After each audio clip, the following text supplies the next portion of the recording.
గ్రామీణ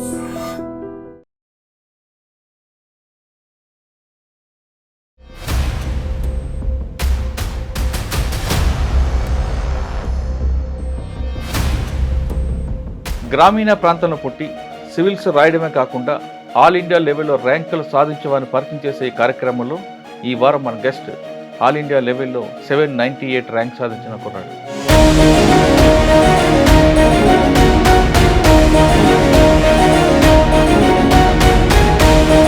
సాయి భార్గవ కుటుంబ నేపథ్యం, మీ జర్నీ. మాది ఆకుల అల్లూరు గ్రామం సార్. నేను అక్కడే పుట్టాను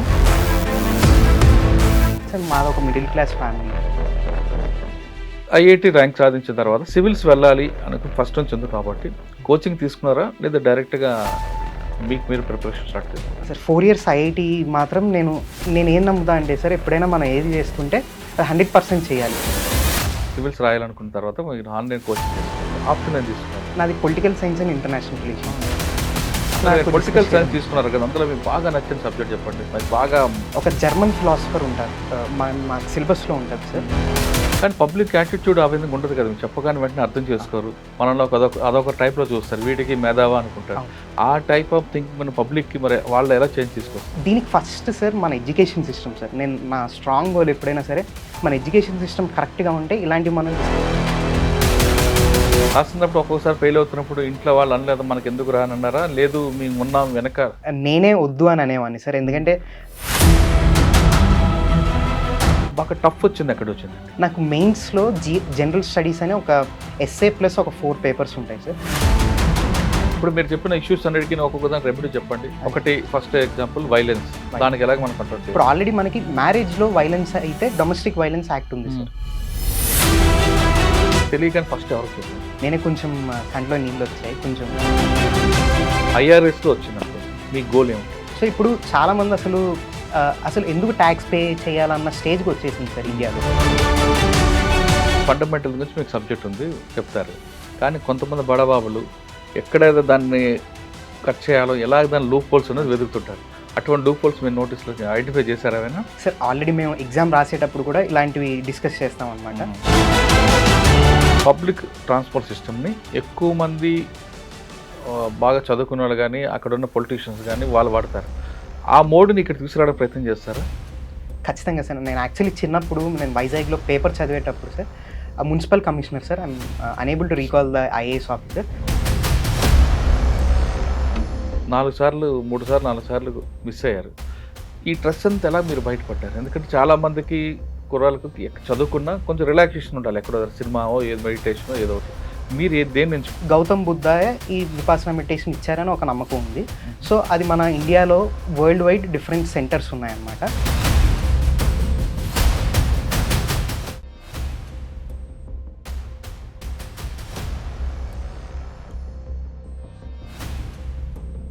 వెల్కమ్ టు సివిల్ టాపర్స్. గ్రామీణ ప్రాంతంలో పుట్టి సివిల్స్ రాయడమే కాకుండా ఆల్ ఇండియా లెవెల్లో ర్యాంకులు సాధించమని పరిచయం చేసే ఈ కార్యక్రమంలో ఈ వారం మన గెస్ట్ ఆల్ ఇండియా లెవెల్లో 798 ర్యాంక్ సాధించిన కుర్రాడు. ప్రకాశం జిల్లాలో పుట్టి విశాఖపట్నం చదువుకొని ఆల్ ఇండియా లెవెల్లో ర్యాంక్ సాధించిన కుర్రాడు పేరు సాయి భార్గవ్. సాయి భార్గవ్ జర్నీ ఒంగోలు నుంచి ఏ విధంగా కొనసాగింది సార్? ఒంగోలులో పుట్టి పెరిగిన విశాఖపట్నం చదువుకొని ఏ విధంగా ర్యాంక్ సాధించారు, ఈ ర్యాంక్ సాధించడం వెనక ఆయన పడ్డ కష్టం ఏంటి, ఆయన జర్నీ ఎలా కొనసాగిన విషయాన్ని ఆ అబ్బాయిని అడిగి తెలుసుకుందాం. నమస్తే brother, congratulations. Thank you sir. Okay, Sai Bhargava ప్రస్తుతం మన దగ్గర ఉన్నారు. సాయి భార్గవ్ని అడిగి ఈ జర్నీ ఎలా కొనసాగిన విషయాన్ని అడుగుదాం. First congratulations. Thank you sir. సాధారణంగా సివిల్స్ రాయాలనుకుంటే బాగా డబ్బు ఇంట్లో పుట్టాలి, కాన్వెంట్ చదువులు చదువుకోవాలి, వాళ్ళకి బ్యాక్గ్రౌండ్ స్ట్రాంగ్ ఉండాలి అనే భావన నుండి ఇప్పుడు మీరందరూ మీలాంటి జనరేషన్ అంతా కూడా బాగా డౌన్ చేశారు. అంటే ఎక్కడ పుట్టుకున్నాను కాదు, మట్టిలో మాణిక్యలాగా సంకల్ప బలం గట్టిగా ఉంటే ఏదైనా సాధించవచ్చు అనే ఒక కార్యక్రమం ఏది నానుందో దాన్ని నిజం చేస్తూ మీ జనరేషన్ అంతా కూడా దాన్ని ఎక్కడి నుంచో పైన ఉండేది అలాగా అందరిది రాక్ష పండులాగా ఉండి కాదు, రాక్ష పండు మేము తీసుకొస్తాం సాధిస్తామని మీ జనరేషన్ ప్రూవ్ చేస్తుంది. సివిల్స్ అనగానే ఒకప్పుడు ఎలాగుండేదంటే బాగా బ్యాక్గ్రౌండ్ సపోర్ట్ ఉండాలి, ఢిల్లీ వెళ్ళి చదువుకోవాలి, లేదా ఆర్టీసీ క్రాస్ రోడ్ ఉండాలి, ఇటువంటి ఫ్రేమ్లో ఉండేది. అవన్నీ అవసరం లేదు, మేము సాధిస్తామని నిరూపిస్తున్న మీ జనరేషన్, మీ ముందు కానీ జనరేషన్ చూసుకుంటే అసలు చాలా ఈజీ సివిల్ కొట్టడం అనేది చూపిస్తున్నారు. ఇంకా మీ తర్వాత జనరేషన్ కూడా అసలు ఏ కోచింగ్ లేకుండా ఇంటర్మీడియట్ని జాగ్రత్త చదువుకొని అంటే వాళ్ళు అనుకున్న గోల్ రీచ్ అవ్వడానికి వాళ్ళు పడ్డ కష్టాలు మర్చిపోతూ ఎక్కడ కూడా డిసప్పాయింట్ అవ్వకుండా ఆ సహనం కోల్పోకుండా సాధిస్తున్నారు. ఇంకా మీ అందరికి హ్యాట్స్ ఆఫ్. థ్యాంక్స్. ఇంకా మీ జర్నీ తీసుకుంటే ఒంగోలు పుట్టిన తర్వాత ఎలా కొనసాగింది జర్నీ? అంటే ఫస్ట్ నుంచి మీకు సివిల్స్ రాయాలని కోరుకుందా, లేదా ఎవరినైనా చూసి రోల్ మోడల్గా పెట్టుకొని అయ్యారా, లేదంటే ఏదైనా స్టోరీలు చూసి ఇన్స్పైర్ చేయాలనుకుంటున్నారా, లేదు పబ్లిక్కి సర్వీస్ చేయాలంటే ఇది బెస్ట్ ప్లాట్ఫామ్ సివిల్స్ అని డిసైడ్ అయ్యి మీరు అనుకున్నారా? ఈ 3 ప్రశ్నలు సమాధానం చెప్పే ముందు సాయి భార్గవ కుటుంబ నేపథ్యం, మీ జర్నీ చెప్పండి. మాది ఆకుల అల్లూరు గ్రామం సార్. నేను అక్కడే పుట్టాను. మా ఫాదర్ ఐటీఐ దాకా చదువుకున్నారు అండ్ మా మదర్ ఇంటర్మీడియట్ దాకా చదువుకున్నారు. సో అప్పట్లో ఉద్యోగాలు తక్కువగా ఉండడం వల్ల వాళ్ళు విశాఖపట్నం మైగ్రేట్ అయ్యారనమాట. సో మా నాన్నగారు మా జిల్లా కుర్రాడు, ఉత్తరాంధ్ర కుర్రాడు అయిపోయావు. సో విశాఖపట్నంలోనే నా ఎడ్యుకేషన్ అంతా కంప్లీట్ అయింది. సో మా ఫాదర్ అక్కడే రియల్ ఎస్టేట్ ఏజెంట్గా ఆల్మోస్ట్ 20 to 25 years వర్క్ చేశారు. సో ఆయన 2020లో కోవిడ్ కారణంగా చనిపోయేంత వరకు మేము అక్కడే ఉన్నాం. ఎక్కడ? విశాఖపట్నంలో ఎన్ఏడి ఏరియాలోనే సార్. ఎన్ఏడి కొత్త రోడ్. సో నేను చదువుకుంది కూడా డిఏవి పబ్లిక్ స్కూల్ బుచ్చిరాజపాలెం, గోపాలపట్నం దగ్గర. అండ్ ఇంటర్మీడియట్ వచ్చేసి సంపత్ వినాయక్ టెంపుల్ దగ్గర Narayana junior college. Super college. అంటే ఆ టెంపుల్ దగ్గర రోజు దండ పెట్టుకు వెళ్ళేవాడు? అవును సార్. నేను రోజు యాక్చువల్లీ కాంప్లెక్స్ దగ్గర బస్సు వచ్చేది. సో ఆర్టీసీ బస్ ఎక్కేవాడిని ఎన్ఏడి దగ్గర. ఎన్ఏడి నుంచి కాంప్లెక్స్కి వచ్చాను. సో అక్కడి నుంచి ఒక్కొక్కసారి ఆటో 5 rupees వెళ్ళేవాడిని, లేదంటే నడుచుకొని వెళ్ళాను. సో రోజు అలా చాలా అప్పు ఉంటుంది. సో రోజు ఏదో ఒకటి ఆలోచిస్తూ దేవుని దండం పెట్టుకుని వెళ్ళేవాడిని సార్. సంపత్తి గుడి చుట్టూ తిరగడం, హారతి తీసుకుని స్వామి కింద ఉంటారు కానీ చాలా పవర్ఫుల్ అంట. అవును సార్, చాలా పవర్ఫుల్ సార్. అవును, మా ఇంట్లో వాళ్ళు కూడా చాలా నమ్ముతారు సార్. ఓకే. వినాయక టెంపుల్ దర్శనం చేసుకొని గుడికి వెళ్ళి కాలేజీకి వెళ్ళి చదువుకున్న, ర్యాంక్ ఇంటర్మీడియట్ అక్కడ అయిపోయింది. నెక్స్ట్ అదే సార్. సో నాకు సివిల్ సర్వీసెస్ రాయాలని ఫస్ట్ నుంచి మా మమ్మీ, మా అమ్మ నాన్న ఇద్దరు ప్రోత్సహించేవాళ్ళు సార్. కానీ వాళ్ళ రీజన్స్ ఏంటంటే సార్, మాది ఒక మిడిల్ క్లాస్ ఫ్యామిలీ. సో ఎవరికి గవర్నమెంట్ జాబ్ లేదు. సో వాళ్ళు ఏమనుకునే వాళ్ళంటే ఒక కలెక్టర్ అయితే ఒక కుటుంబానికి ఒక రికగ్నిషన్ వస్తుంది, మనం ముందుకు వెళ్తాము. సో ఆ పర్స్పెక్టివ్లో నన్ను ఎప్పుడూ ప్రోత్సహించేవాళ్ళు. కానీ నాకు 10th దాకా నేను అలాగే అనుకునేవాడిని. బట్ 10th అప్పుడు నాకు ఏమర్థమైందంటే సివిల్ సర్వీసెస్ జాబ్ అంటే కేవలం మన కుటుంబం లేదా మన గురించే కాదు, ఆ జాబ్ అన్నది సొసైటీ గురించి ఎంతో చేయాల్సి, సొసైటీకి ఎంతో చేసే జాబ్ అని అర్థమైందనమాట. సో అప్పుడు నేను ఏం డెసిషన్ తీసుకున్నానంటే అది కష్టమైన చదువు. సో అందుకు ముందు నేను ఏదైనా ప్లాన్ బి చూసుకుందాం అని చెప్పి 10th దాకా నేను చదువుకుంది నార్మల్ స్కూల్లోనే sir, DAV public school. IIT coaching అలాంటివి ఏం లేదు. సో 11th and 12th అది ఇంటర్మీడియట్ ఫస్ట్ ఇయర్ సెకండ్ ఇయరే నేను నారాయణ జూనియర్ కాలేజ్లో చదివి ఆ 2 years కష్టపడి ఐఐటి ర్యాంక్ తెచ్చుకున్నా. సో ఐఐటి మెడ్రాస్లో జాయిన్ అయ్యి ఆ 4 years civil engineering degree complete చేసుకున్న తర్వాత అప్పుడు కరెక్టే ఈ సివిల్ సర్వీసెస్ జాబ్ అన్నది మనకి ఇంపార్టెంట్ అని అనిపించి అటు వెళ్దామని డెసిషన్ తీసుకున్నాను సార్. ఇది నా బ్రీఫ్ బ్యాక్గ్రౌండ్. అంటే అమ్మా నాన్న అనుకున్నారు సివిల్ సాధించాలి అంటే ఆ ఫ్యామిలీ అనేది ఒకసారి అప్గ్రేడ్ అవుతుంది, లేదంటే ఎప్పుడు మిడిల్ క్లాస్ అలా ఉండిపోతాం అని కాకుండా మీ జనరేషన్కి మీ తర్వాత జనరేషన్కి మీద ఒక రోల్ మోడల్గా ఉంటారు.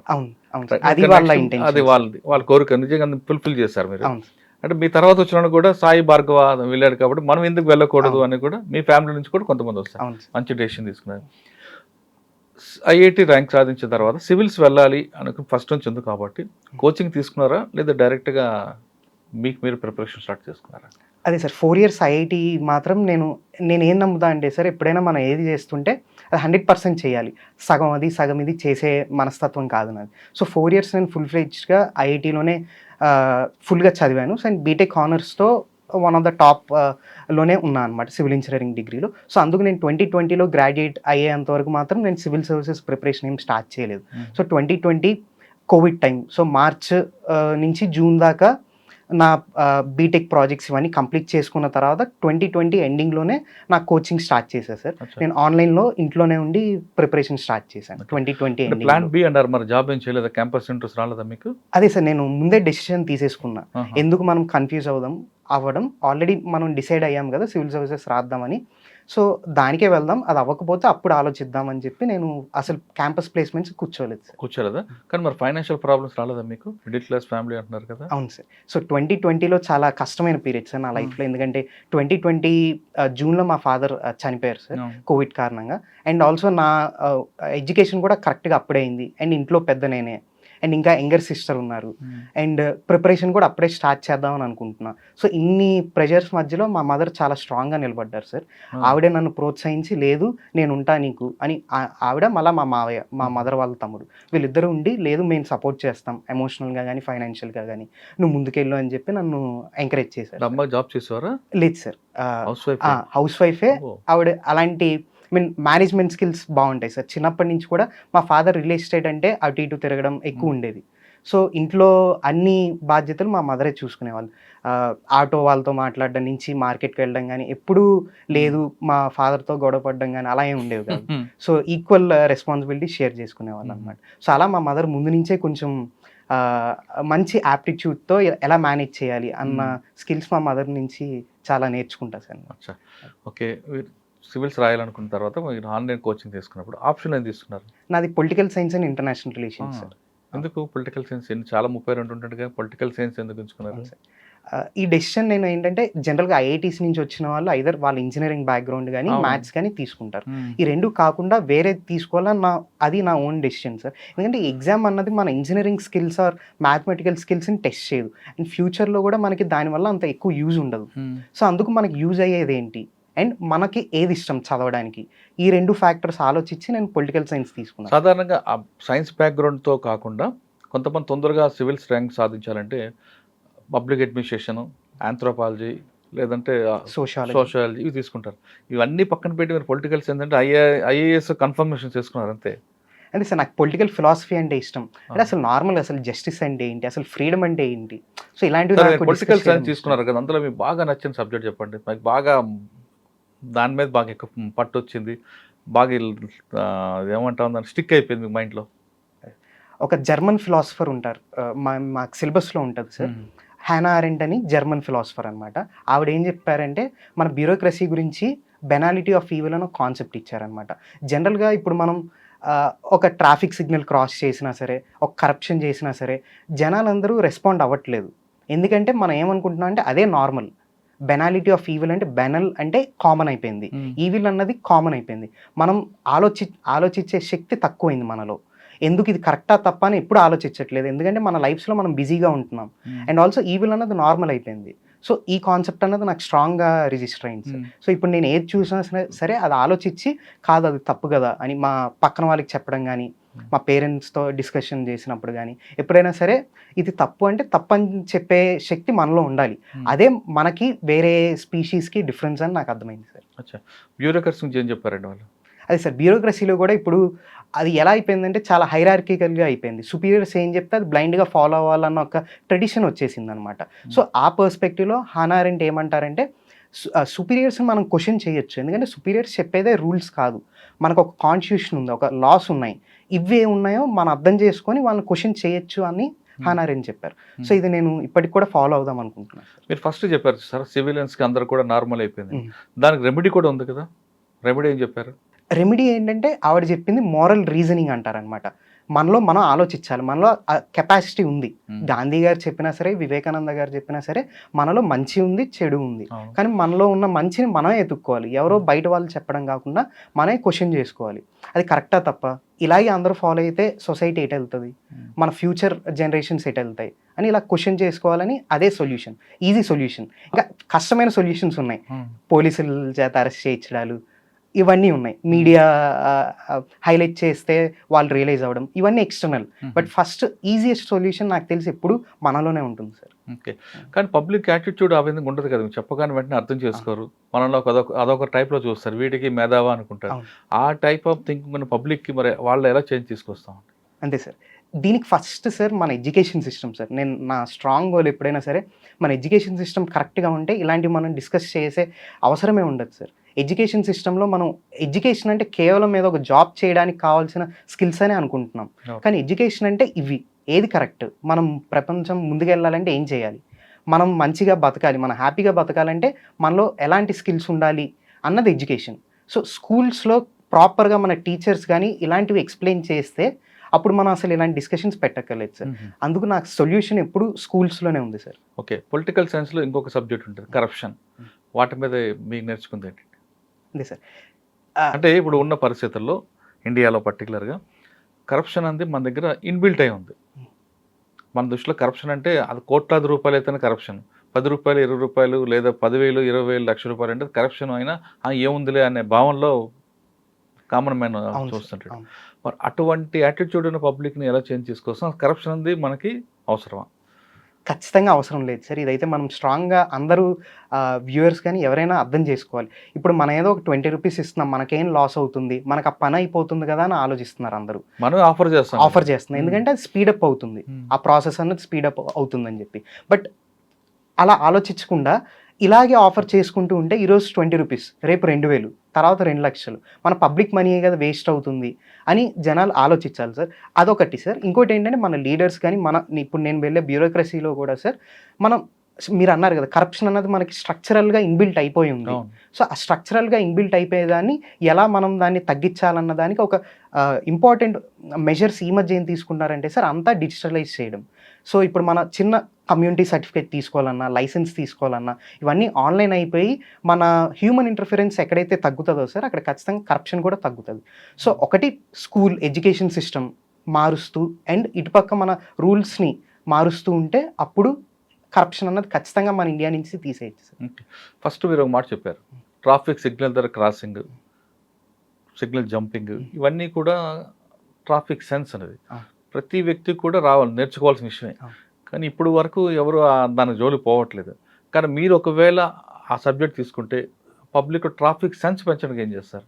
ఎడ్యుకేషన్ అయినా సార్ చిన్న చిన్న క్యాంపెయిన్స్ సార్, ఆన్లైన్లో క్యాంపెయిన్స్. ఇప్పుడు లెట్స్ టాక్ అబౌట్ ట్రాఫిక్ అని ఒక హ్యాష్ క్యాంపెయిన్ రన్ చేయొచ్చు మన social. Let's talk about traffic, let's talk about consent. So ఇలా వరల్డ్ వైడ్ ఇలాంటి క్యాంపెయిన్స్ చాలా జరుగుతూ ఉంటాయి సార్. కానీ మనకి ఇక్కడ తక్కువ అనమాట. మన సిటీ వైజ్ క్యాంపెయిన్స్ చేయొచ్చు. అండ్ ఇప్పుడు చాలామంది అన్ఎంప్లాయిడ్ యూత్ ఉంటారు. సో వాళ్ళని మనం రిక్రూట్ చేసుకొని ఎవ్రీ స్కూల్స్కి తిప్పచ్చు మనం. ఇప్పుడు మా స్కూల్లోనే చాలా మంది ఇలా వచ్చేవాళ్ళు సార్. అంటే ఈ పర్టికులర్ దీని గురించి చెప్పడానికి కానీ అలా మన స్కూల్స్లో అట్లీస్ట్ ఒక 1 అవర్ అన్నది ఇలాంటి ఎక్స్ట్రా కరిక్యులర్ యాక్టివిటీస్కి టైం ఇచ్చి ఇలాంటి క్యాంపెయిన్స్ ఒక 1 మంత్ ట్రాఫిక్ గురించి మాట్లాడదాం, ఇంకో 1 మంత్ ఎన్వైరన్మెంట్ గురించి మాట్లాడదాం, ఇంకో 1 మంత్ వాటర్ గురించి మాట్లాడదాం. ఇలా 1 మంత్ వాళ్ళ లైఫ్లో చిన్నప్పుడు వాళ్ళకి అది 1 ఇయర్లా ఉంటుంది సార్. మనకి 1 మంత్ అంటే 1 మంతే అని అనిపిస్తుంది. కానీ చిన్న పిల్లలకి స్కూల్లో 1 మంత్ అంటే వాళ్ళ మైండ్లో స్ట్రాంగ్గా ఇన్బిల్ట్ అయిపోయి ఉంటుంది సార్. సో అందుకే వాళ్ళు యంగ్గా ఉన్నప్పుడే మనం ఇలాంటి మోల్డ్ చేయాలి sir. Okay sir, first attempt ఎప్పుడు చేశారు? నేను 2021లో ప్రిలిమ్స్ రాశాను సార్. సో నేను 2020 ఎండింగ్ నుంచి 2021 దాకా విజన్ ఐఏఎస్ లేరు సార్, లేరు. సో అందుకే 2020 జూలైలో చనిపోయిన తర్వాత అప్పుడు ఆలోచించాక 1 మంత్ ఆలోచిస్తే మా మదర్ మా మావయ్య లేదు రాయి అని, మా రిలేటివ్స్ మా నాన్నమ్మ చాలా సపోర్ట్ చేసేవాళ్ళు. మేము ఉన్నాం కదా ఇంకా రాయి, ఒక 2 అటెంప్ట్స్ అన్నా ట్రై చేయి, ఎందుకంటే చిన్నప్పటి నుంచి అనుకుంటున్నాం. అండ్ ఆల్సో వాళ్ళకి నా మీద చాలా నమ్మకం ఉండేదన్నమాట. సో అలా 2020 ఎండింగ్ నుంచి 2021 దాకా విజన్ ఐఏఎస్ ఢిల్లీ బేస్డ్ ఇన్స్టిట్యూట్లో ఆన్లైన్లో కోచింగ్ తీసుకున్నాను నేను. అండ్ పొలిటికల్ సైన్స్కి శుభ్రారంజన్ ఇన్స్టిట్యూట్లో ఆన్లైన్లోనే కోచింగ్ తీసుకున్నాను. అండ్ 2021 ప్రిలిమ్స్ నేను క్లియర్ అవ్వలేదు అన్ఫార్చునేట్గా. సో దాని తర్వాత 2022లో ప్రిలిమ్స్ క్లియర్ అయింది, మెయిన్స్ రాశాను, బట్ ఇంటర్వ్యూ కాల్ రాలేదు. 23లో మెయిన్స్ రాశాను, ఇంటర్వ్యూ కాల్ వచ్చింది. 24లో ఇంటర్వ్యూ కాల్ వచ్చింది, ఇంటర్వ్యూ అటెండ్ అయ్యాను, ర్యాంక్ వచ్చింది. సో అన్ని ఒక్కొక్క స్టెప్ క్లియర్ చేసుకొని వెళ్ళాను సార్. 23 ఇంటర్వ్యూ కాల్లో ఏమొచ్చింది? ర్యాంక్ రాలేదు. 24లో ఇంటర్వ్యూ కాల్ సెకండ్ టైం వచ్చింది అండ్ ర్యాంక్ ఇప్పుడు 798 వచ్చింది. ఓకే, 3 సార్లు 24 టైమ్స్ సార్. 4 టైమ్స్ రాశారు కదా. రాస్తున్నప్పుడు ఒక్కొక్కసారి ఫెయిల్ అవుతున్నప్పుడు ఇంట్లో వాళ్ళు అనలేదా మనకి ఎందుకు రానన్నారా, లేదు మేము ఉన్నాం వెనక ప్రొసీడ్ అన్నారా? అదే సార్, నేనే వద్దు అని అనేవాడిని సార్. ఎందుకంటే నాకు ఎగ్జామ్ మీద కొంచెం అన్సర్టనిటీ ఎక్కువ సార్. మనం ఎంత చదివినా సరే ఆ పర్టికులర్ పాయింట్ ఆఫ్ టైంలో మనం ఎలా అటెంప్ట్ చేస్తున్నామో చాలా ఇంపార్టెంట్ అవుతుంది. సో అందుకు నేనే ప్రతి రిజల్ట్ తర్వాత వద్దమ్మా నేను జాబ్కి వెళ్తానన్నా, లేదు మా మదరే లేదు నువ్వు అవ్వగలవు, నీలో అది ఉంది అని చెప్పి నన్ను ఎప్పుడు సపోర్ట్ చేసేవాడు. అంటే కొడుకులో శక్తి గుర్తించింది. అవును. ఓకే, సాధారణంగా బాగా టఫ్ వచ్చింది ఎక్కడ వచ్చిందండి? 4 సార్లు కూడా ఇంటర్వ్యూలో వచ్చిందా, ప్రిలిమ్స్లో వచ్చిందా, మెయిన్స్లో అనిపించిందా ఇది ఈ సబ్జెక్ట్ గట్టెకపోతే చాలా అనిపించింది? నాకు మెయిన్స్లో జనరల్ స్టడీస్ అని ఒక ఎస్ఏ ప్లస్ ఒక 4 పేపర్స్ ఉంటాయి సార్. ఆ 5 పేపర్సే నాకు కొంచెం ఆ 3 టైమ్స్ నేను మెయిన్స్ రాసా కదా! ఆ 3 సార్లు నాకు only average and below average మార్క్సే వచ్చాయి. సో, ఇప్పుడు కూడా నేను అదే ఎందుకు అందరికీ అది ఈజీ అనిపిస్తది. నాకు ఆప్షనల్ మంచి మార్క్సే వస్తున్నాయన్నమాట. కానీ ఆ జనరల్ స్టడీసే ఎప్పుడు నాకు యావరేజ్, బిలో యావరేజే వస్తది. సో, అదే నాకు ఇప్పటికి కూడా బ్లాక్ అనిపిస్తది. 4th అటెంప్ట్‌లో ఇంటర్వ్యూ కాల్ వచ్చింది. ఇంటర్వ్యూకి వెళ్ళుంటారు. బోర్డ్ అడిగిన క్వెషన్స్ ఏంటి మీకు? Yes sir. నాకు దినేష్ దాస్ సార్ బోర్డొచ్చింది. సో, నాకైతే ఈసారి చాలా మంచి ఇంట్రెస్టింగ్ క్వెషన్స్ అడిగారనిపించింది. మన తెలంగాణ నువ్వు గాని, నేను గాని సీఎం అయి ఉంటే 2004 నుంచి 14 దాకా ఏం చేసి ఉండే డాడీ బైఫర్కేషన్ అవ్వకుండా అని చెప్పి ఒక 5 పాయింట్స్ చెప్పమన్నారనమాట ఆయన. మీకు. నన్ను. మీరే సీఎం అయితే. నేనే సీఎం అయితే. ఆయన పాపం నీ ఏజ్ ఇప్పుడు ఎంత? పొలిటికల్ సైన్స్ కాబట్టి అవును. అడుగుంటారు. నీ ఏజ్ ఎంత? కాదు నువ్వు 25 కాదు. 60 అని అనుకో. నువ్వు సీఎం అని ఆలోచించుకో. ఒకసారి కళ్ళు మూసుకొని ఆలోచించు. సో, ఇలా ఆయన చాలా సేపు నన్ను నేను సీఎంగా ఆలోచించమని చాలా సేపు మోటివేట్ చేశారు బేసిక్‌గా. అండ్ ఎక్స్‌ప్లెయిన్ చేద్దాం అనుకున్నా లేదు లేదు జస్ట్ పాయింట్ వైసే చెప్పు అన్నారు. సో, అది నేను స్పెసిఫిక్‌గా చెప్పాను. మనకి నీళ్లు, నిధులు, నియామకాలు అని చెప్పి మెయిన్ అదే కోర్ ఇష్యూ కాబట్టి ఆ మూడింటిని అడ్రెస్ చేసేటట్టు 3 స్పెసిఫిక్ మెజర్స్ తీసుకోవాలి. అండ్ ఫోర్త్ పాయింట్ నేనేం చెప్పానంటే తెలంగాణ కల్చర్ అన్నది కొంచెం డిఫరెంట్ సార్ మన ఆంధ్ర కల్చర్ కన్నా. అప్పట్లో మనం అంత రికగ్నైజ్ చేయలేదేమో అని నాకు ఇప్పటికీ అనిపిస్తది. మూవీస్‌లో గానీ అండ్ ఫెస్టివల్స్ బోనాలు గానీ, బతుకమ్మ గానీ సో, ఇలాంటి కల్చరల్ ఫెస్టివల్స్ ఎంకరేజ్ చేసి ఉండాల్సిందని చెప్పాను. అండ్ ఫిఫ్త్ ఏంటంటే సెపరేట్ ఇప్పుడు ఎలాగైతే సెంట్రల్ లెవెల్‌లో సెపరేట్ మనకి ministry of north east development అని ఒకటుంది. అవును. సేమ్ అలాగే మనకు అప్పుడు కూడా ఆంధ్రాలో మినిస్ట్రీ ఆఫ్ తెలంగాణ డెవలప్‌మెంట్ అని సెపరేట్‌గా ఉండుంటే హెల్ప్ అయ్యేదని చెప్పా. సో, ఈ 5 పాయింట్స్ చెప్పా. ఆయన కూడా వెరీ గుడ్ అన్నారు. ఓకే. అండ్ దాని తర్వాత సోషల్ ఇష్యూస్‌కొచ్చేసరికి లివ్ ఇన్ రిలేషన్‌షిప్ మీద చాలా సేపు డిస్కషన్ అయింది. Uttarakhand government uniform civil code తెచ్చి కంపల్సరీ లివ్ ఇన్ రిజిస్ట్రేషన్ చేసేసారు కదా! సో, దాని మీద నీ ఒపీనియన్ ఏంటి అని చెప్పారు. అండ్ ఆ సార్ అయిపోయిన తర్వాత ఇంకో మ్యామ్ కూడా చాలా సేపు డిస్కస్ చేశారు. అది వెస్టర్న్ కాన్సెప్ట్ కదా! మన ఇండియన్ వాల్యూస్ కాంప్రమైజ్ అవుతాయి కదా! సో, దానివల్ల అని చెప్పి దాని మీద మంచి డిస్కషన్. మీ ఒపీనియన్ ఏంటి? మీ పర్సనల్ ఒపీనియన్? నా పర్సనల్ ఒపీనియన్ ఏంటంటే సార్ లివ్ ఇన్ గానీ ఏదైనా సరే ఇప్పుడు న్యూక్లియర్ ఫ్యామిలీస్ గానీ, అర్బనైజేషన్ ఇవన్నీ ప్రోగ్రెస్‌తో పాటు ఆటోమేటిక్‌గా వచ్చేవే. సో, లివ్ ఇన్ కూడా evolved form of marriage. So, ఎవరికి ఏది ఇష్టం ఉంటే అది చేయాలి. అలా అని చెప్పి మనం ప్రోగ్రెస్‌కి అడ్డుపడి లేదు ఇది చేయొద్దని మనం ఎప్పుడు చెప్పకూడదు. సో, అందుకే లివ్ ఇన్‌ని మనం యాక్సెప్ట్ చేసి దానిలో ఉన్న ఇష్యూస్‌ని అడ్రెస్ చేయాలి. అంతేగాని లేదు మనం గేట్లే మూసేద్దాం అనడం కరెక్ట్ కాదని చెప్పేసి. కానీ అది దానివల్ల మహిళా సంఘాలందరూ కూడా వ్యతిరేకిస్తున్నాయి కదా! అదే సార్ ఇష్యూస్ ఉన్నాయి. ఇప్పుడు చాలామంది మెన్ గానీ, ఈవెన్ వుమెన్ గానీ మిస్‌యూజ్ చేయొచ్చు. ఐ మీన్ వాళ్ళ ఎమోషన్స్‌ని మిస్‌యూజ్ చేసి ఎక్స్‌ప్లాయిట్ చేయొచ్చు. చాలా మనీ ఇష్యూస్ వస్తాయి. అండ్ వైలెన్స్ కూడా అవుతుంది లివ్ ఇన్ రిలేషన్‌షిప్‌లో. సో, ఇలాంటివన్నీ ఇష్యూస్ ఉన్నాయి. బట్ దీన్ని మనం ఎలా అడ్రెస్ చేయాలని ఆలోచించాలి గానీ, ఈజియెస్ట్ వే ఆప్షన్ ఏంటి? లేదు లివ్ ఇన్నే మనం అసలు బ్యాన్ చేసేద్దాం అన్నది ఈజీ. ఇప్పుడు మీరు చెప్పిన ఇష్యూస్ అన్నిటికి ఒక్కొక్క దాని రెమెడీ చెప్పండి. ఒకటి ఫస్ట్ ఎగ్జాంపుల్ వైలెన్స్. దానికి ఎలాగ మనం కంట్రోల్ చేయాలి? ఇప్పుడు ఆల్రెడీ మనకి మ్యారేజ్‌లో వైలెన్స్ అయితే డొమెస్టిక్ వైలెన్స్ యాక్ట్ ఉంది సార్. సో, దానిలో స్పెసిఫిక్‌గా ఉమెన్ గానీ కేసెస్ పెట్టొచ్చు. వాళ్ళ మీద గానీ, వాళ్ళ ఫ్యామిలీ మెంబర్స్ గానీ. దాన్ని మనం లివ్ ఇన్‌కి కూడా ఎక్స్‌టెండ్ చేసి ప్రాపర్‌గా ఇప్పుడు లివ్ ఇన్‌లో ఇష్యూస్ ఏమొస్తాయంటే మనకు కరెక్ట్‌గా డేటా తెలీదు. మ్యారేజ్ అంటే రిజిస్టర్ అయ్యి ఉంటది. వీళ్ళు నిజంగానే మ్యారీడా కాదా ఇవన్నీ తెలుస్తాయి. సో, ఇక్కడ లివ్ ఇన్‌లో తెలుసుకోవడం కష్టం. కానీ ఇంక మనకి ఇంకేం ఆల్టర్‌నేటివ్ లేదనుకుంటున్నా సార్. సో, డొమెస్టిక్ వైలెన్స్ యాక్ట్‌లో ఇంక్లూడ్ చేయాలి. లివ్ ఇన్ రిలేషన్‌షిప్స్‌ని కూడా. అది వైలెన్స్‌కి. ఓకే. బోర్డ్ ఏమన్నారు అని చెప్తే? వెస్టర్న్ వాళ్ళు కల్చర్ అని మనం అడాప్ట్ చేసుకోవచ్చు అని అన్నారా? అంటే అదే సార్ నేను వాళ్ళు అలా అడిగారు. బట్ నేను దాన్నేమన్నానంటే వెస్ట్, ఈస్ట్ అనేం గాదు. ఇది జస్ట్ ప్రోగ్రెస్‌లో ఒక పార్ట్. మనం ముందుకెళ్ళే కొద్దీ అప్పట్లో మనం జాయింట్ ఫ్యామిలీలో ఉండేవాళ్ళం. ఇప్పుడు న్యూక్లియర్ ఫ్యామిలీ అవుతున్నాం. ఎందుకు అంటే ఎక్కువ ఆపర్చునిటీస్ ఉంటున్నాయి. సిటీస్‌లో ఉండొచ్చు. ఓకే. సిటీస్‌లోకి వెళ్ళొచ్చు. ఇవన్నీ చేయొచ్చు. సో, అలా అని చెప్పి మనం జాయింట్ ఫ్యామిలీస్ కరెక్ట్ అని చెప్పి రూరల్ ఏరియాస్‌లోనే ఉండిపోలేం కదా సార్. అవును. సో, అందుకని అంటే చెప్పి మారే కొద్దీ మారుతుంది కాబట్టి ఆ కాలానికి అనుగుణంగా మనం మారాలి. ఓకే. బట్ దాంతో ఉన్న ఇష్యూస్ మాత్రం అడ్రెస్ చేయాలి. అచ్చా. అది. ఎంతసేపు వచ్చిందండి? 23 మినిట్సా? అదే సార్ 25 మినిట్స్. తర్వాత బయటకొచ్చారు. తర్వాత మీకు ర్యాంక్ వచ్చింది. తెలియకని ఫస్ట్ ఎవరికి చెప్పారు?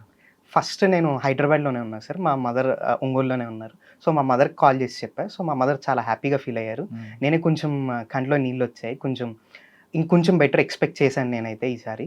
ఇంటర్వ్యూ కూడా చాలా బా అయిందనిపించింది. కానీ ఇంకా నాకు ఐ డిజర్వ్ దట్ అని అనిపించి దాని తర్వాత ఇంకా హ్యాపీగా ఫీల్ అవుతున్నా సార్. మరి ఇంకా రాస్తారా? అదే సార్ ఇంకా ప్రస్తుతానికైతే ముసోరీ ట్రైనింగ్‌కెళ్తాను ఆగస్ట్ 25 నుంచి. అదే ఫౌండేషన్ కోర్స్. ఫౌండేషన్ కోర్స్‌కెళ్తా. సో, దాని తర్వాత ఒకసారి ఆలోచించి డెసిషన్ తీసుకుంటా సార్. సరే అమ్మగారు, నాన్నగారు కోరిక మీకు సివిల్స్ రాయాలని. అంటే ఐఏఎస్ కాకపోయినా ఐఆర్ఎస్ వరకు వచ్చారు.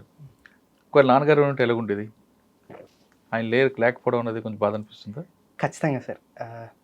నాకు తెలిసి ఇప్పుడు మా ఫాదర్ ఉండుంటే ఫస్ట్ ఆఫ్ ఆల్ హ్యాపీగా ఫీల్ అయ్యి ఉండేవాళ్ళు. బట్ నా ఎమోషన్స్ అర్థం చేసుకొని లేదు అసలు ఇంకోసారి రాయని ఆయనే నన్ను ముందుకు వెళ్ళేవాళ్ళు. బట్ ముందుకు తీసుకెళ్ళేవాళ్ళు. బట్ ఇప్పుడు ఏంటంటే నేనే ఇంట్లో పెద్ద, మా చెల్లి కూడా ఇప్పుడు ఎడ్యుకేషన్ కంప్లీట్. సో కొంచెం ఫ్యామిలీ నానమ్మ మావయ్య ఉన్నారు. అవును. మావయ్య కూడా రీసెంట్‌గా చనిపోయారు సార్. సో అయ్యో! అదొక సో ఈ 4 ఇయర్స్‌లో నేను దగ్గరలో ఉన్న వాళ్ళు ఇద్దరిని కోల్పోయాను. నానమ్మ ఏమన్నారు? నానమ్మ కూడా చాలా హ్యాపీ సార్. ఆవిడ కూడా హ్యాపీ. ఆవిడ కూడా ఏంటంటే కొంచెం ఉండేదన్నమాట నానమ్మకి. అంటే ఐఐటీ నుంచి చదివావు కదా! ఇప్పుడు పల్లెటూరులో కూడా అందరూ జాబ్స్ చేస్తూ అందరూ ఆవిడ కూడా చూస్తూ ఏంటి నువ్వు అంత పెద్ద చదువుకొని ఇన్నేళ్ళు ఖాళీగా ఉన్నావు అని ఒకటి ఉంటది పెద్దవాళ్ళు. కానీ ఇప్పుడు గర్వంగా ఫీల్ అవుతున్నా నా మనోడు సివిల్ సాధించాడని. అవును ఖచ్చితంగా సార్ అదైతే ఉంది. ఓకే, మీకు వచ్చిన ర్యాంక్ 798కి ఏది రావచ్చు? ఐఆర్ఎస్?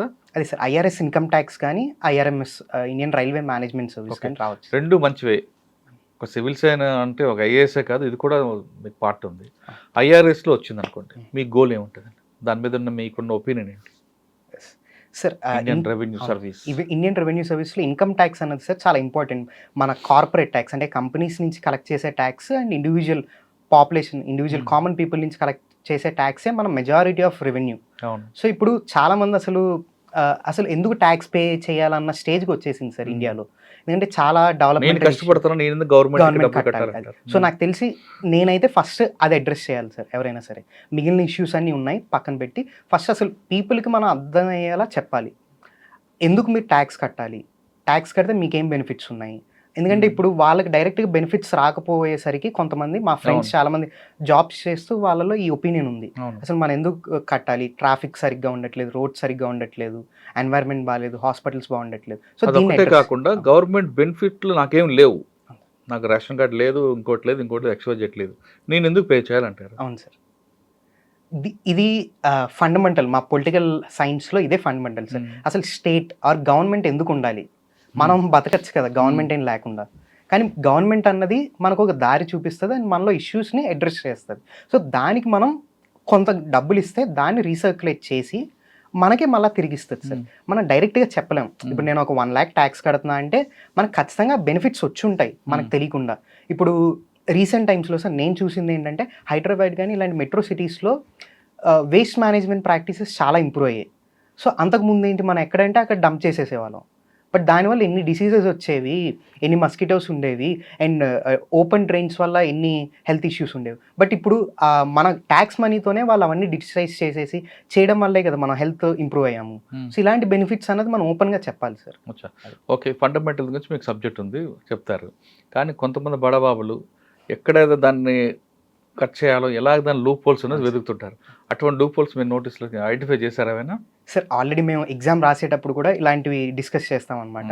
మేము కొన్ని థీరీస్ ఉంటాయన్నమాట. వీళ్ళు ప్రాఫిట్స్ ఇక్కడే పెట్టుకొని ఒక హవాలా సిస్టంలో కానీ సో మనీ లాండరింగ్ కానీ ఇలాంటి సిస్టమ్స్ అన్నీ చాలా నడుస్తున్నాయి, ఇప్పటికి కూడా నడుస్తూనే ఉన్నాయి సార్. సో దీనికి ఏంటంటే సార్ మనం ఇంటర్నేషనల్ వేరే కంట్రీస్తో ఎలా కొలాబరేట్ అవ్వాలి, ఎందుకంటే అక్కడ కంట్రీస్తో మనం మాట్లాడాలి, వాళ్ళ బ్యాంక్స్తో మన ఇండియన్స్ ఎవరైనా ఇలా మనీ లాండరింగ్ చేస్తున్నారా లేదా అన్నది అక్కడి నుంచే మనకు తెలుస్తుంది. సో అది అండ్ ఆల్సో ఆబ్వియస్గా సార్ బ్యాంకింగ్ సిస్టమ్ అన్నది చాలా స్ట్రెంగ్తన్ అవ్వాలి మనకి. ఇంకా ఆన్లైన్ ఇప్పుడు ఆర్టిఫిషియల్ ఇంటెలిజెన్స్ వస్తుంది, ఒక పెద్ద ట్రాన్సాక్షన్ అటు నుంచి వేరే క్రాస్ కంట్రీ వెళ్తే దాన్ని రికగ్నైజ్ చేయడం, ఇలాంటి సిస్టమ్స్ డెవలప్ చేస్తే ఖచ్చితంగా ఇలాంటి హవాలా మనీ లాండరింగ్ అన్నది ఖచ్చితంగా తగ్గించచ్చు సార్. ఓకే, అది కాకుండా ఇంకొక పాయింట్ ఉంది. కొంతమంది ఇన్కమ్ ట్యాక్స్ కట్టకుండా నష్టాన్ని చూపించడానికి కొన్ని వేస్టేజ్ ఖర్చులు చేస్తుంటారు. భారీ ఎత్తున పెళ్లి చేయడం లేదా ఒక మంచి ప్రాజెక్ట్ చేయడం కావాలని తెలుసు, అదే ఆ ప్రాజెక్ట్ వల్ల నష్టం వస్తుందని తెలిసిన లాస్ చూపించాలని, అటువంటివి ఐడెంటిఫై చేస్తే దానికి రెమెడీ ఏం చూస్తారు మీరు? అదే సార్ ఇలాంటివి స్పెసిఫిక్గా ఒకసారి ఆలోచించాలి సార్. బట్ నేను ఇప్పుడు ఏంటంటే గవర్నమెంట్ లాస్ట్ 3 బడ్జెట్ ఇయర్స్ నుంచి న్యూ ట్యాక్సేషన్ సిస్టమ్ అని తెచ్చింది సార్. ఇలాంటి ఎగ్జంప్షన్స్ ఏం లేకుండా డైరెక్ట్గా మీకు వచ్చే గ్రాస్ ఇన్కమ్ మీదే మనం ట్యాక్స్ తీసుకుంటున్నారనమాట. సో అలాంటప్పుడు ఎగ్జంప్షన్స్ అసలు చూపించక్కర్లేదు మనకి, అదొక సిస్టమ్ ఉంది, అది బాగానే రన్ అవుతుంది. సెకండ్ సార్ ఇలాంటి అన్వాంటెడ్ ఎగ్జంప్షన్స్ని ఎలా కర్టైల్ చేయాలంటే మనం ఆడిట్స్ చేయొచ్చు సార్. బట్ ఇది కష్టం, ఈజీ చెప్పడం నేను. బట్ ఒక ఓవరాల్ ఇండియాలో అంతమందిని ఆడిట్ చేయడం అంటే చాలా కష్టం అది. సో ఇంకా ఇలాంటి వాటన్నిటికీ కొంచెం ఫ్యూచర్లో ఆలోచించాలి. ఒకవేళ ఇన్కమ్ ట్యాక్స్ కాకుండా వచ్చిందని వేరే రెవెన్యూ సిస్టంలో అవును సార్, ఐఆర్ఎస్ ఇన్కమ్ ట్యాక్సే వస్తుంది సార్. అది కాకుండా నాకు ఇంకా ఐఆర్ఎంఎస్ వస్తుంది, రెవెన్యూ మేనేజ్మెంట్ సార్. ఓకే, అది railway management.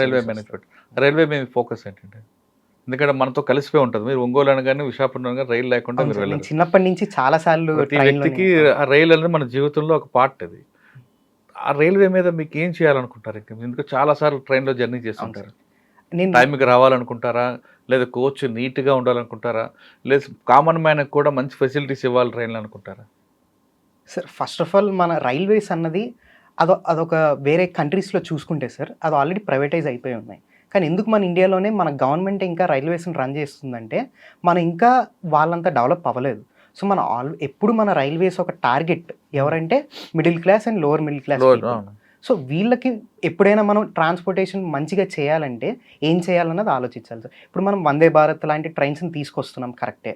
But away tracks అన్నే ట్రాక్స్ ఉన్నాయి. అలాంటప్పుడు వందే భారత్ లాంటి హై ఎండ్ ట్రైన్స్‌ని తెస్తే, నార్మల్ ట్రైన్స్ ఖచ్చితంగా డిలేస్ అవుతాయి. సో, దీన్ని ఎలా బ్యాలెన్స్ చేయాలి? అన్నది ఫస్ట్ ఇంపార్టెంట్ ఇష్యూ సార్ నా ఉద్దేశంలో. హ్మ్. అండ్ వందే భారత్ లాంటి ట్రైన్స్ ఎన్ని కావాలి ఒక రూట్‌కి? సరిపోతాయా? అనవసరంగా ఎక్కువ పెట్టినా కామన్ పీపుల్ మీద ఇంపాక్ట్ పడతది కదా సార్. హ్మ్. అదే మనం నార్మల్ ట్రైన్స్‌లో ఒక నార్మల్ ఎక్స్‌ప్రెస్ ట్రైన్‌లోనే ఎక్స్‌ట్రా కోచెస్ యాడ్ చేయడం కామన్ మ్యాన్‌కి ఇంకా బెనిఫిట్ అవుతదంటే, అదే చేయాల్సిన అవసరం గవర్నమెంట్‌కి ఎంతో ఉంది. అంటే మీరన్నట్టుగానే ఒకవేళ అడిషనల్ కోర్సెస్ పెడితే దానికి బడ్జెట్ అవుద్ది. వందే ఒక భారత్‌కి ట్రైన్‌కి ట్రైన్ కొన్ని కోచెసే లిమిట్ ఉంటాయి. అవును. ఇప్పుడు మెట్రో తీసుకోండి. మెట్రోలో 3 కోచెస్ ఉంటాయి.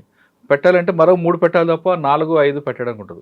ఇది 1 కండిషన్స్ ఉంటాయి. Okay sir. అటువంటి సిస్టమ్‌లో మీరెలా దాన్ని ఓవర్‌కమ్ నాకు చేస్తారు? ఎగ్జాక్ట్‌గా ఐడియా లేదు సార్ రూల్స్ అన్నది. ఇవన్నీ నేను ఇప్పుడు దాకా తెలిసిన వాటిలతో అన్నిటికన్నా చెప్తున్నాననమాట. ఇంపార్టెంట్ ట్రైన్ టైంకి రావాలని కోరుకుంటారా లేదా? అంతే సార్. దానికే మనం ఏంటంటే బ్యాలెన్స్డ్‌గా ఆలోచించాలి. కొత్త ట్రైన్స్ ఎయ్యాలా? హ్మ్. ట్రాక్ ఇన్‌ఫ్రాస్ట్రక్చర్‌ని ఎక్స్‌పాండ్ చేయాలా? హ్మ్. లేదంటే ఉన్న ట్రైన్స్‌కే అడిషనల్ కోచెస్ యాడ్ చేయాలా? ఓకే. ఇది కాకుండా మీరు వేరే కంట్రీస్ తీసుకుంటే పబ్లిక్ ట్రాన్స్‌పోర్ట్ సిస్టమ్‌ని ఎక్కువ మంది బాగా చదువుకున్నోళ్ళు గాని, అక్కడున్న పొలిటీషియన్స్ గాని వాళ్ళు వాడతారు. ఆ మోడ్‌ని ఇక్కడ తీసుకురావడానికి ప్రయత్నం చేస్తారా? ఖచ్చితంగా సార్. నేను యాక్చువల్లీ చిన్నప్పుడు నేను వైజాగ్‌లో పేపర్ చదివేటప్పుడు sir, municipal commissioner sir unable to recall the IAS officer. But every Monday ఆయన సైకిల్‌లో వెళ్ళేవాళ్ళు. ఆయన ఇంటి నుంచి జీవీఎంసీ ఆఫీస్‌కి.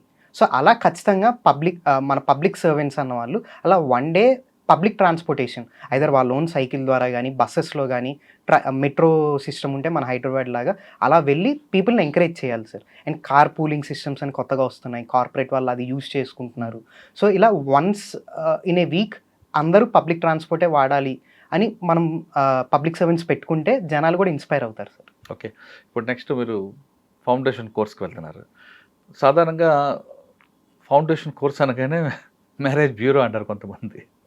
అక్కడికి వెళ్ళిన తర్వాత అబ్బాయి, అమ్మాయి కలుసుకోవడం, మాట్లాడుకోవడాలు, ఆ స్టేట్ ఏ ర్యాంక్ వచ్చిందో ఆ ర్యాంక్ ఎలాట్ అవ్వడం, పెళ్లి చేసుకోవడం, పెళ్లి చూపులు వేదిక సింపుల్‌గా చెప్పాలంటే. మరి ఆ వేదికలో మీరు పాల్గొంటారా? ఆల్రెడీ సెట్ అయిపోయి ఉందా మ్యాచ్? సార్ అలా ఏం లేదు సార్. ఇప్పుడే నాది లాస్ట్ 4 ఇయర్స్ కొంచెం స్ట్రెస్‌ఫుల్‌గా ఉన్నాయి కదా! సో, హ్మ్. అక్కడికెళ్ళి జనాలతో మాట్లాడి చూసిన కొత్త తర్వాత అప్పుడు పర్స్‌పెక్టివ్స్ తెలుసుకుందాం అనుకుంటున్నా. సో, ఆ! అది. అక్కడికి అది. వెళ్ళాక ప్లాన్ చేస్తారా? సార్ అలా ఏం లేదు సార్. అది అంటే అంటే ఏంటంటే నేను అందరిని నెగెటివ్‌గా కాదు అనట్లేదు. అర్థమైంది. ఫౌండేషన్ కోర్స్ బెస్ట్ కోర్స్ అక్కడ. చాలా బావుంటది. ఎందుకంటే కోఆర్డినేషన్ అంతా అక్కడే స్టార్ట్ అవుతుంది మీకు. అవును. అంటే మీ బ్యాచ్ అంతా కూడా డిఫరెంట్ ప్లేస్‌లకెళ్తారు. డిఫరెంట్ స్టేట్స్‌లో పనిచేస్తారు. వాళ్ళందరి కోఆర్డినేషన్ ఒక ఐఏఎస్, ఐపీఎస్, ఐఆర్ఎస్ అవును. అందరూ మాట్లాడి మంచిది. కానీ ఎక్కువ 10-20% అక్కడ మ్యాచెస్ అవుతుంటాయి. అదే సార్. అదేంటంటే కొంతమంది నెగెటివ్‌గా ఏమంటారంటే నెగెటివ్ కాదు. ఆ! నేను పాజిటివ్‌గానే పాజిటివ్. మాట్లాడుతున్నా. అదే ఏంటంటే ఇప్పటిదాకా మేము అందరం చదువుకొని ఉండుంటాం. అందరూ ఒక కైండ్ ఆఫ్ ఐడియాస్ మేము బిలీవ్ చేస్తాం. ఇప్పుడు మనం డిస్కస్ చేసిన పాయింట్స్ అన్నీ కామన్ మ్యాన్‌తో డిస్కస్ చేస్తే వాళ్ళు ఇలాంటివన్నీ చెప్పకపోవచ్చు. హ్మ్. అదే గాని సేమ్ ఇంకో యాస్పిరెంట్‌తో డిస్కస్ చేస్తే నాలాగే మాట్లాడొచ్చు వాళ్ళు హ్మ్. గూడా. హ్మ్. అప్పుడేంటి ఆటోమేటిక్‌గా ఓకే. మన ఇద్దరి పర్స్పెక్టివ్స్ ఒకటే. సో, అలా స్టెప్స్ తీసుకుంటారు కొంతమంది. అవునండి. సో, అది నేను పాజిటివ్‌గానే చూస్తా సార్. అదే. మీరు కోచింగ్ అయిపోయింది. తర్వాత పోస్టింగ్ వచ్చిందని. ఒకవేళ మీరు మరొకసారి సివిల్స్ రాసి ఐఏఎస్ కొడితే మీకు గోల్ ఉంది ఫస్ట్ నుంచి. ఆ గోల్ ఏంటండి? అంటే మీకు ఐఆర్ఎస్ కన్నా ఐఏఎస్ మీద ఎక్కువ ఫోకస్ ఉంది కాబట్టి అవును సార్. అవును. సార్ ఖచ్చితంగా సార్ నేను అంటే ఇక్కడ ఇంటర్వ్యూస్‌లో 2 రకాలు ఉంటాయండి. ఒకవేళ మీరు ఐఏఎస్ వచ్చింది ఒక జిల్లా కలెక్టర్‌కి వెళ్లారంటే మీకు గోల్ సాధారణంగా ఎలాగుంటాయంటే ఉమెన్ ఎంపవర్మెంట్ మీద గానీ, స్కిల్ డెవలప్‌మెంట్ మీద గానీ, యూత్‌కి స్కిల్ డెవలప్‌మెంట్ లేదు ఆ విలేజ్ మీద ఉన్న దాన్ని ఏమంటాం మనం కొన్ని ఇష్యూస్ ఉంటాయి. Development issues. డెవలప్‌మెంట్ ఇష్యూస్ గానీ, ఇలా వేటి మీద ఎక్కువగా మీకు ఇంట్రెస్ట్? సార్ నేను ఇంటర్వ్యూ టైమ్‌లో కూడా ప్రిపేర్ అయినప్పుడే నేను ఆలోచిచ్చా సార్. ఏం చేయాలనుకుంటున్నా నేనని. సో, అప్పుడే ఆలోచిచ్చా సార్. ఇప్పుడు మా పేరెంట్స్ అంత ఎక్కువ చదువుకోలేదు సార్. బట్ నేను చదువు వల్లే ఇక్కడ దాకా వచ్చాను నేను. సో ఎడ్యుకేషన్ సిస్టమ్ అన్నది ఒక వ్యక్తిని, ఒక కుటుంబాన్ని ఎంతవరకు తీసుకొస్తుందో నేను చూసా దగ్గర నుంచి. సో నేను అదే ఇవ్వాలనుకుంటున్నా సార్ సొసైటీకి కూడా. ఒక స్కూల్ సిస్టమ్ని, ఒక టీచర్స్ని కరెక్ట్గా పెట్టి చదివించడం.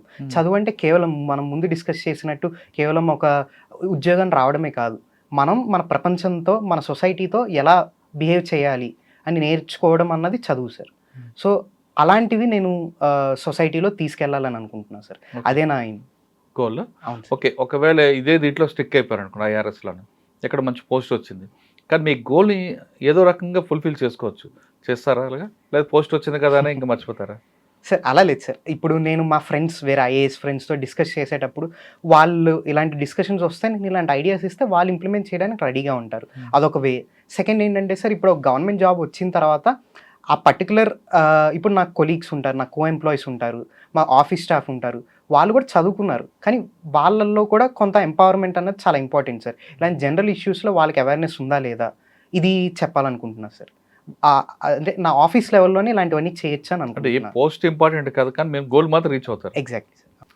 సరే, ఒకవైపు నాన్నగారు చనిపోయారు, ఒకవైపు మేనమామ చనిపోయారు, 4 సార్లు 3 సార్లు 4 సార్లు మిస్ అయ్యారు. ఈ స్ట్రెస్ అంతా ఎలా మీరు బయటపడ్డారు? ఎందుకంటే చాలామందికి కుర్రాళ్ళకు చదువుకున్నా కొంచెం రిలాక్సేషన్ ఉండాలి, ఎక్కడో సినిమావో ఏదో మెడిటేషనో ఏదో ఒకటి. మీరు దేన్ని ఎంచుకున్నారు?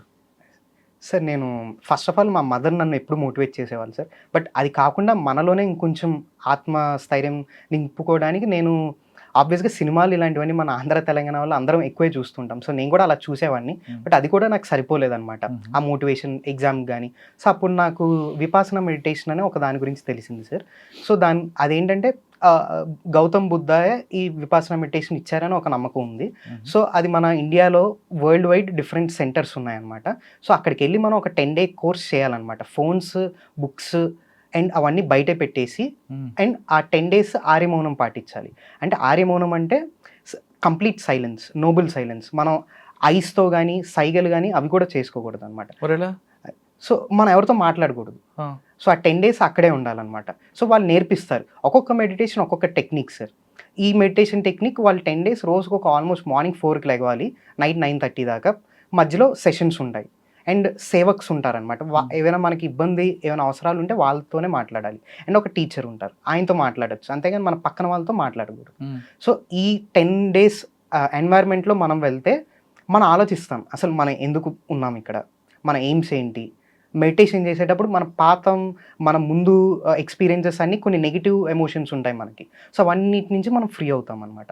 సో అలా ఆ విపాసన మెడిటేషన్ చేయడం వల్ల నాకు తెలిసి కొంచెం నేను మోటివేషన్ అండ్ ఆల్సో నాకు కాన్ఫిడెన్స్ కూడా పెరిగింది సార్. ఓకే, మీరు చేసిన ఆసనాలు బాగా మీకు నచ్చింది ఏంటి? అది సార్, మెడిటేషన్ అంటే చాలా మందికి ఒక మిస్అండర్స్టాండింగ్ ఉంది సార్. అంటే మెడిటేషన్, యోగా ఇవన్నీ చాలామంది ఇప్పుడు ఈజీగా యాక్సెసిబుల్ అవ్వడం వల్ల కన్ఫ్యూజ్ అవుతున్నారు. సో మెడిటేషన్ అంటే జస్ట్ మన బాడీ పార్ట్స్ని అబ్జర్వ్ చేయడం సార్. జస్ట్ కూర్చొని కళ్ళు మూసుకొని అబ్జర్వ్ చేయడం, ఇది విపాసన అంటే. ఇప్పుడు ఇషాక్రియ అని వేరే వేరే మెడిటేషన్స్ అని ఒక్కొక్కరు ఒక్కొక్క టెక్నిక్. కొంతమంది ఏదో ఒక మంత్రాన్ని చాంట్ చేయమంటారు, కొంతమంది ఏదో హార్ట్లోకి ఒక ఎనర్జీ పాస్ అవుతున్నట్టు ఇమాజిన్ చేసుకోమంటారు. So different techniques sir. ఏది అవైలబిలిటీలో ఉంటే మనం దాన్ని విపాసనలో నచ్చింది ఏంటి? విపాసనలో నాకు నచ్చింది ఏంటంటే సార్, అది ఒక పర్టికులర్ అదొక సెక్యులర్ ప్రాక్టీస్ సార్. ఒక రిలీజియన్కి అనుసంధానం లేదు దాంట్లో, అదొకటి. సెకండ్ ఏంటంటే సార్, అది కంప్లీట్లీ ఫ్రీ ఆఫ్ కాస్ట్, ఎవరైనా వెళ్ళొచ్చు, దానికి మనీ కట్టక్కర్లేదు. లాస్ట్ 11th డే మనం ఏమైనా కావాలంటే మనకు తోచినంత డొనేషన్ ఇవ్వచ్చు. సెంటర్స్ అంటే అవి హైదరాబాద్లో 2 ఉన్నాయి సార్. కొండాపూర్లో ఉంది అండ్ వనస్థలిపురంలో ఉంది. సో 10 డే కోర్స్ అనమాట. సో ఆ ఫుడ్ అండ్ అకామిడేషన్ వాళ్ళే ఇస్తారు, ఫ్రీ అని. లాస్ట్ డే డొనేషన్ ఇవ్వాలి మనం. అంటే ఎంత రోజుకి షెడ్యూల్ చెప్పండి ఒకసారి. అదే సార్, రోజు 4 o'clockకి లెగవాలి సార్. బెల్ కొడతాం అనమాట. నేను లాస్ట్ ఇయర్ దమ్మసేవక్గా వర్క్ చేశాను అనమాట. సో మా డ్యూటీ ఏంటంటే దమ్మసేవక్గా వెళ్ళి బెల్ కొడతాం, మాట్లాడకూడదు, డోర్ కొట్టకూడదు. సో బెల్ చేస్తే వాళ్ళు 4 o'clock లేచి 4:30 కల్లా మెడిటేషన్ హాల్కి రావాలి. సో 4:30 నుంచి 6:30 దాకా గ్రూప్ మెడిటేషన్ సెషన్, హాల్స్లో కూర్చొని మెడిటేషన్ చేస్తాం. 6:30 to 8 బ్రేక్, మనం బట్టలు ఉతుక్కోవచ్చు, బ్రేక్ఫాస్ట్ చేయాలి. ఆ టైంలో బ్రేక్ఫాస్ట్ ఏమి ఇస్తారు? బ్రేక్ఫాస్ట్ లైట్ ఫుడ్ ఇస్తారు సార్ వాళ్ళు. లైట్ ఫుడ్ అంటే ఇడ్లీ కానీ అలాంటి లైట్ ఫుడ్, దోశ ఇస్తారు అప్పుడప్పుడు.